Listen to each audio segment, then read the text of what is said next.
तर नमस्कार, स्वागत आहे आपले भाजी फटाका रेसिपी वनिता या चॅनलमध्ये आणि एका नवीन व्हिडिओमध्ये. आज आहे अंगारकी चतुर्थी आणि काही ठिकाणी ना याला मंगळी चतुर्थी पण म्हटलं जातं आणि आमच्याकडे पण मंगळी चतुर्थीच म्हणतात बरं का. तर मंगळी चतुर्थीला गणपती बाप्पांना प्रिय असे मोदकच असतात, सगळ्यांनाच माहीत आहे. आणि ते पण उकडीचे मोदक म्हणजे गणपती बाप्पांना खूप आवडतातच. तर चला आता ना उकडीचे मोदक करणार आहेच, पण त्यासोबत आहे ना हे मोदक आपण चाळणीत न उकडता कुकरमध्ये उकडणार आहे आणि ते पण कसे उकडणार आहे हे तुम्हाला सांगते. तर आपण वेगळ्या पद्धतीचे करणार आहे, म्हणजे जेणेकरून आहे ना आपले मोदक पण होतील आणि त्यासोबत आपल्याला एक आपण नेहमी करतच असतो तो पदार्थ पण होऊन जाईल. आपल्या रोजच्या जेवणामध्ये असतोच तो पदार्थ, म्हणजे मोदकासोबत आपण तो पदार्थ पण आपल्याला लगेच होऊन जाणार आहे आणि नैवेद्यासाठी असतो तो पदार्थ. तर चला आता व्हिडिओला शेवटपर्यंत टिकून राहा. पण ज्यांनी व्हिडिओला आणि चॅनलला सबस्क्राईब केले नाही आहे त्यांनी चॅनलला सबस्क्राईब करा, व्हिडिओला लाईक करा आणि शेअर करा जास्तीत जास्त, म्हणजे तुमच्याही मैत्रिणींचा वेळ लगेच वाचेल हा व्हिडिओ बघून. झटपट आणि कमी वेळेमध्ये कुकरमध्ये आपण मोदक करणार आहे उकडीचे आज. बघा तर. आणि मी सांगितलंच व्हिडिओमध्ये कुकरमध्ये आपण मोदक उकडणार आहे. तर त्याआधी ना आपल्याला मोदकाचं सारण तयार करून घ्यायचं आहे आणि मोदक तयार करून घ्यायचे आहे. तर त्यासाठी ना सर्वप्रथम ना इथं मोदकाच्या सारणासाठी ओलं खोबरं घेतलेलं आहे. ओला नारळाचं किस जो आहे ना तो सपाट वाटी घेतलेला आहे. तुम्ही याला मिक्सरला पण बारीक करू शकता किंवा किसून पण घेऊ शकता. तर चला आता त्यासाठी ना अर्धा वाटीत का गूळ किसून घ्यायचा आहे. त्यानंतर गॅसवरती कढई ठेवून 2 चमचे तूप घालून घ्यायचं आहे कढईमध्ये आणि गॅसची फ्लेम ही कमी ठेवायची आहे. त्यानंतर घेतला आहे 2 चमचे तीळ घेतलं आहे, 1 चमचा खसखस घेतली आणि हे चांगलं तुपामध्ये ना भाजून घ्यायचं आहे. लालसर रंग येऊ द्यायचा. त्यानंतर किसलेलं खोबरं घालायचं आहे, गूळ घालायचा आहे आणि सारण छानपैकी तयार करून घ्यायचं आहे. वेलची पूड घालायची 1 चमचा. सारण तयार झाल्यानंतर ना सारण थंड होऊ द्यायचं आहे. सारण थंड होईपर्यंत ना कणिक मळायचं आहे. 1 वाटी इतकं कणिक घेतलं आहे आणि कणिकमध्ये काहीही घालायचं नाही, फक्त घट्टसर असं कणिक मळायचं आहे, जेणेकरून आपलं म्हणजे जे मोदक आहे ना ते आपण कुकरमध्ये शिजवणार आहे तर जास्त फुटणार नाही. तर आता कणिक मळून झाल्यानंतर ना आपल्याला छोटे छोटे असे गोळे तयार करून घ्यायचे. 21 मोदक करणार आहे इथं. तर 21 मोदकचे आपल्याला 21 गोळे तयार करून घ्यायचे आहे.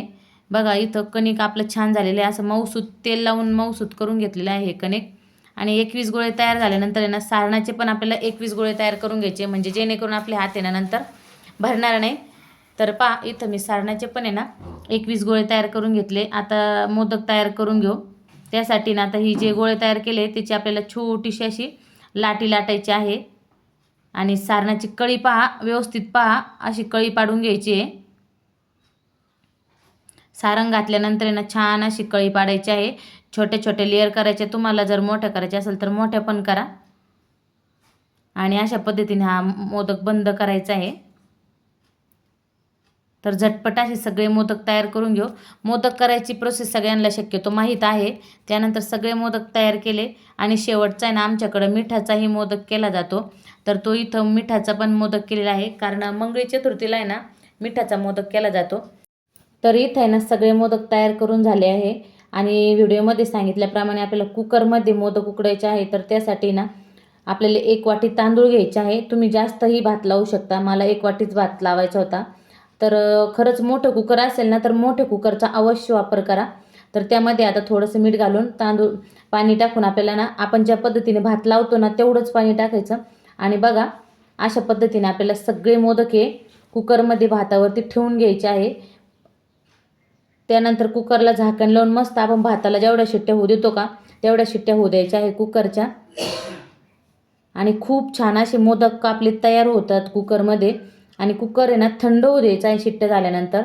बघा आता कुकर थंड झाल्यानंतर छान आपली इथं मोदक उकडलेले आहे आणि ह्या मोदकचे ना खरंच खूप महत्त्व आहे बरं का. मंगळी चतुर्थीला ज्यांना माहीत असेल ना ते बरोबर समजतील. माझ्या माहेरी तर अवश्य असे मोदक केले जातात भाताचे, उकडीच्या भातामधले. तर थंड झाल्यानंतर हे सगळे मोदक काढून घ्यायचे. मोदकला आहे ना थोडासा भात लागलेला असतो, म्हणजे त्याने ना चव इतकी अप्रतिम लागते ह्या मोदकची. आणि गणपती बाप्पा आहे हे मोदक. तर बघा इथं आपले सगळे मोदक आहे ना काढून झालेले आहे आणि खरंच खूप छान असे मोदक तयार झालेले आहे. अगदी कमी वेळेमध्ये आणि शिवाय आपला भात पण होऊन जातो. भाताचा पण नैवेद्य हा लागतच असतो. तर आपण एकाच वेळेस आहे ना गॅसची पण बचत झाली आणि आपला भात पण झाला आहे आणि मोदक पण झालेले आहे. मराठवाड्यामधून जे व्हिडिओ पाहत असतील त्यांना कळलं असेल, कारण आहे ना तिकडं शक्यतो भातामधले उकडीचे मोदक केले जातात.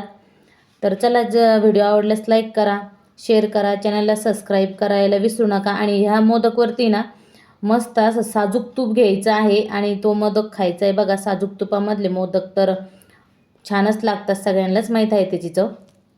चला तर भेटूया अशा छोट्याशा व्हिडिओसह. व्हिडिओला लाईक शेअर सबस्क्राईब करायला विसरू नका. धन्यवाद.